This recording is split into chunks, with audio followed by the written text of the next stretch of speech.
Hello. So I have a couple channels, and it's strictly subject matter oriented.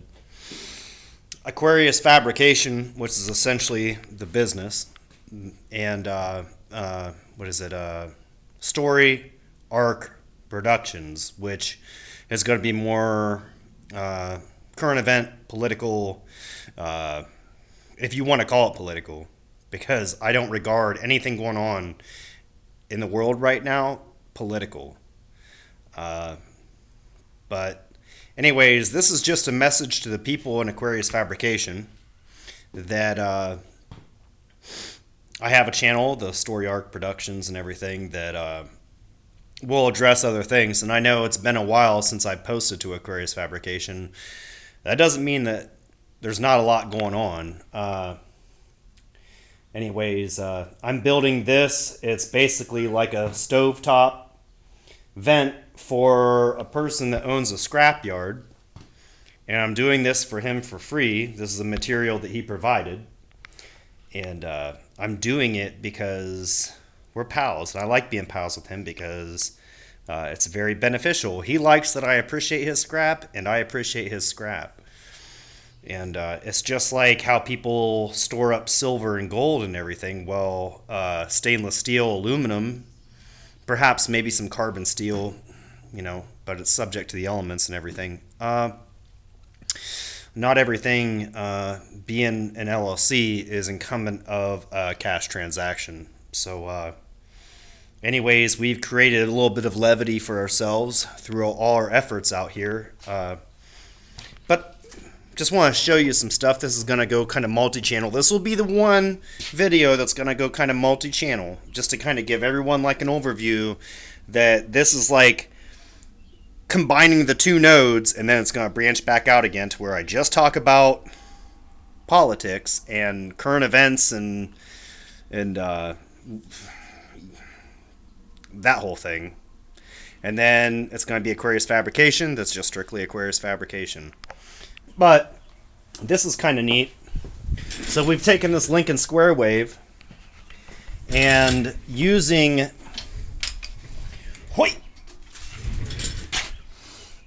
the collet, we've threaded in a carbon fiber brush using an acid and having that set real low. We've been able to do electrochemical cleaning, which essentially just kind of, in fact, I might be able to, I think I've cleaned most of this. I'll hit that joint up there, just as like kind of an example. Watch out, puppies. There's acid on the floor. Run! Anybody looking for lab puppies, let me know. Both of them ain't fixed. I'm probably going to have one litter, and then one of them is going to end up getting fixed. I loved my male dog Tuck so much that I hooked him up. The best gift you can give a dude in life. That's a nice lady. Anyway, check this out.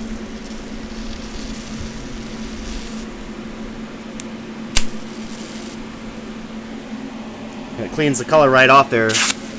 The other thing we gotta kind of like deal with, and hopefully the pressure washer will get that, is like the staining from the arc brush itself.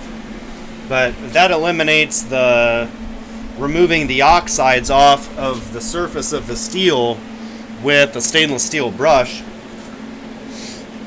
But one of these units that you buy brand new, if you get like the upper models from the company that I guess claims to have come up with this technology, it's like over $7,000.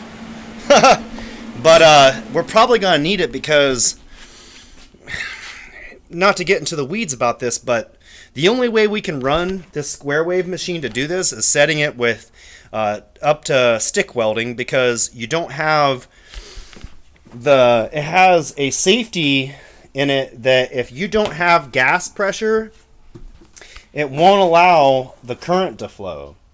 So ideally, for removing the color, I would have it set to AC. And I could have it to a toggle switch with my hands and everything, but with that safety switch in there, it prevents me from doing that.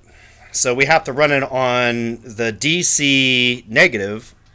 And that is actually a function that comes with these machines, these fancier machines. One moment, Des.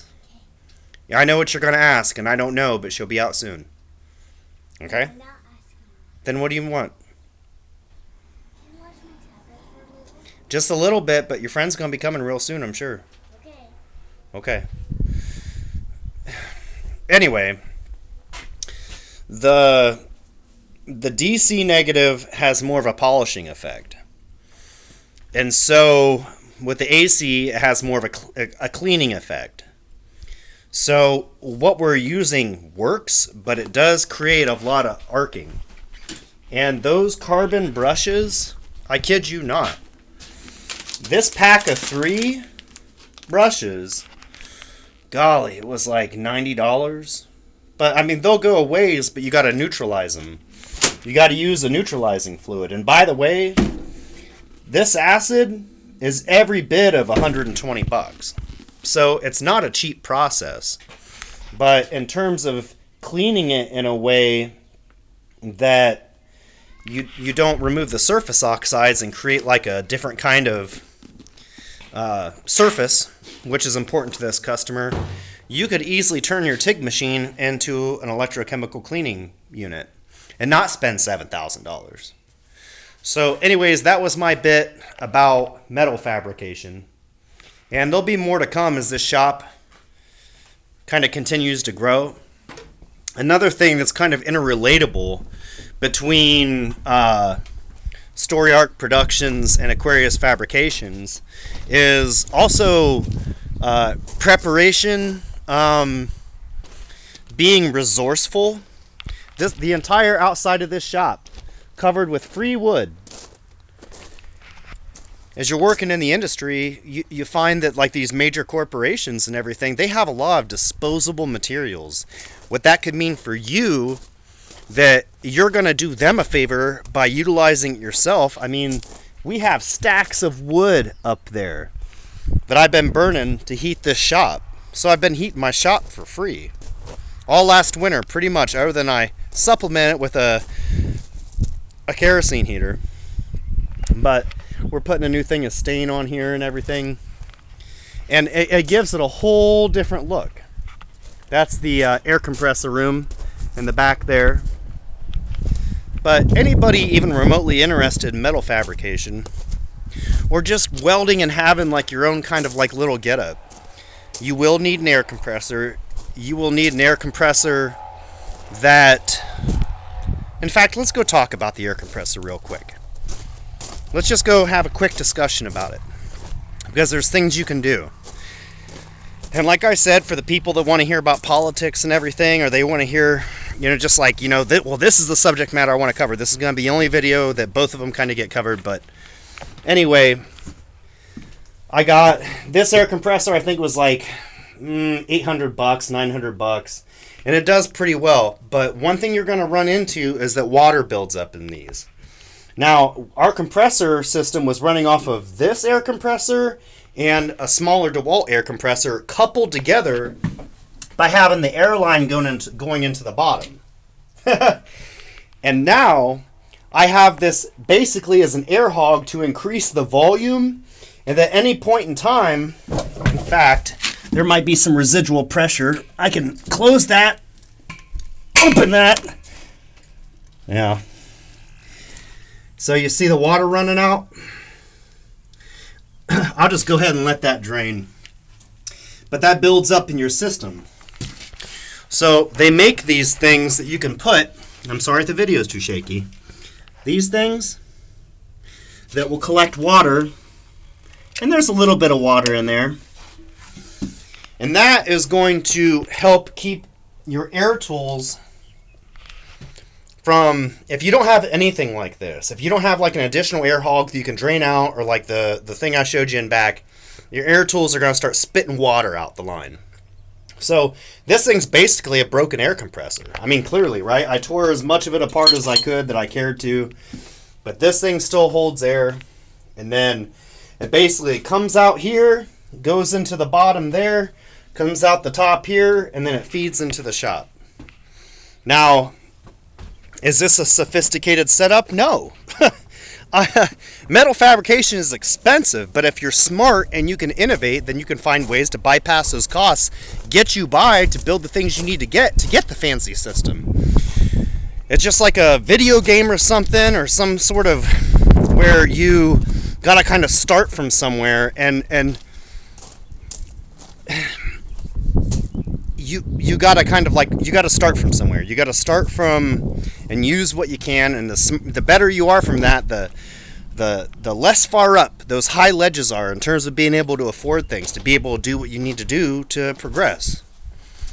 But the road in metal fabrications in terms of capability is literally endless. I had a guy that he's a S Corp owner, and we had, once you kind of start, like, if you're doing a business thing or if you already know, you're going to have those long conversations about like taxes and deductions and trying to find the most deductions possible, because we were talking about 18 to 20% of your income, to where it's important for you to understand those strategies. And you gotta I mean, or I don't want to go too deep in the weeds about that. It's just there can be deeper conversations about that, and that will follow on Aquarius Fabrication. But anyway, it's just that he was saying that, well, eventually you run out of things to spend money on, because if I spend money on an air compressor, a saw, those are all tax write-offs, right? I'm claiming that against my income, and I'm not giving it to the government. If, that big fan, because that puts off toxic fumes, and the person that comes here and does this, it blows all the fumes out. Anyway, I feel morally obligated to give the government for a couple of reasons. One, the first and foremost, is that I don't think, if I could fire our government, I would have done it long ago. But they're unfireable, and they don't produce anything. They just are a cancer. The government is a cancer, in my opinion. And I don't want to give them any money that I have to. And the last 2 years since Aquarius Fabrication started, I've given them nothing. All verified through tax professionals and everything. When I take all the expenses, in fact, the previous year we had to take all the expenses and do it in depreciation because the expenses were so racked up. I spent like a madman on anything that was a tax write-off buy for this shop. Anyways, it's good to know those strategies, and you could have a small shop.